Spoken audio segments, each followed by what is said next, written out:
let's make a tomato sandwich using fresh from the vine tomatoes harvested today.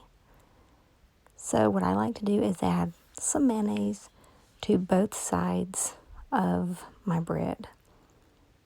Depending on how much mayonnaise you like, you can add a lot or you can add a little. Usually I add somewhere in between, just enough to cover both slices of the bread pretty evenly.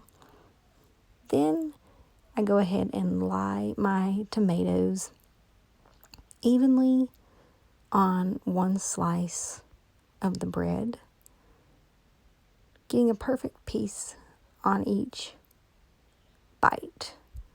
Then I add black pepper. You can add to taste, depending on how much you like.